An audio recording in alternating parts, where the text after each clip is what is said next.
sixth graders, today we're going to be taking a look at equations again. However, all of our equations today are going to be taking a look at multiplication and division. So our topic today is solving multiplication and division equations.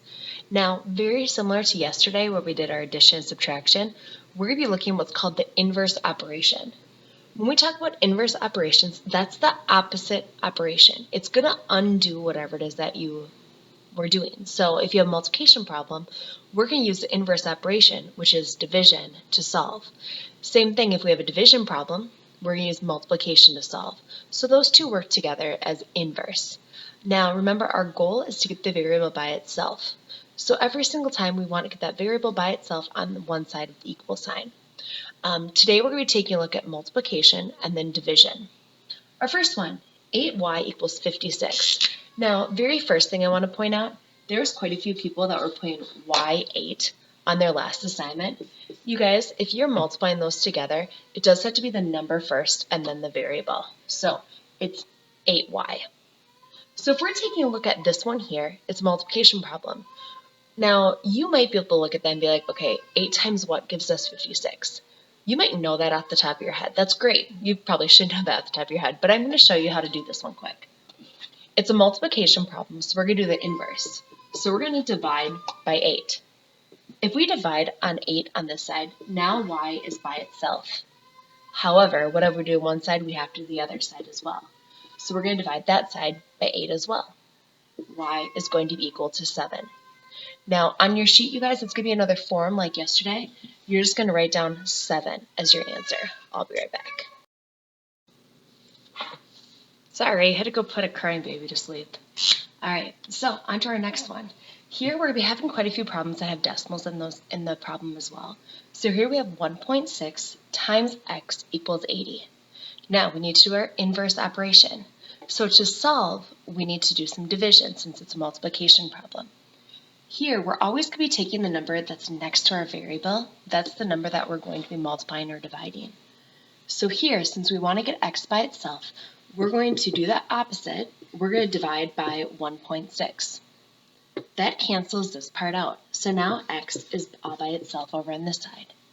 However, if we divide by 1.6 on one side of the equation, we need to do the same thing on the other side. So we're going to do 80 divided by 1.6. You guys, calculator, use it on this assignment. You can definitely use it. And I have my handy dandy little sheet here. And this is going to equal 50. Perfect. All right. Some of your answers might be decimals, so keep that in mind when you're going through. Now here, so we have 3 times s equals 9.9. Same thing. It's a multiplication problem, so to solve, we need to divide.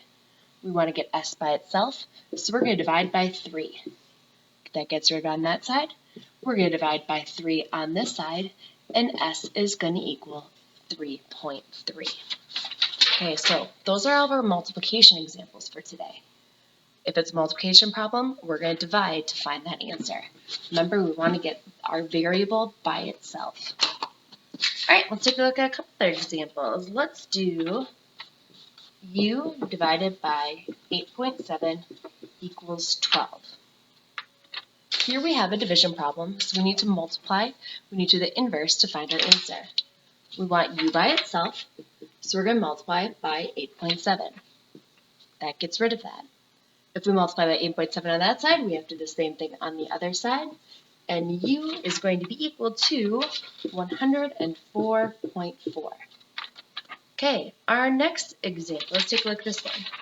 Let's go, x divided by 15.2 equals 3. It's a division problem, so to find our answer, we need to multiply. We want x by itself, so we're going to multiply by 15.2, and we need to do that on both sides. Once we do that, we have x by itself, and our answer is going to be 45.6. Whoops, there we go. Now, you might see problems that look like this. You might see u over 8.7. Now, you guys, that's the same thing as saying u divided by 8.7. So think about how we do our fractions there. So if we do this one, we're going to be doing that same thing. This is a division problem, so we need to multiply by 8.7. That gets canceled out. Then this side, we need to multiply by 8.7.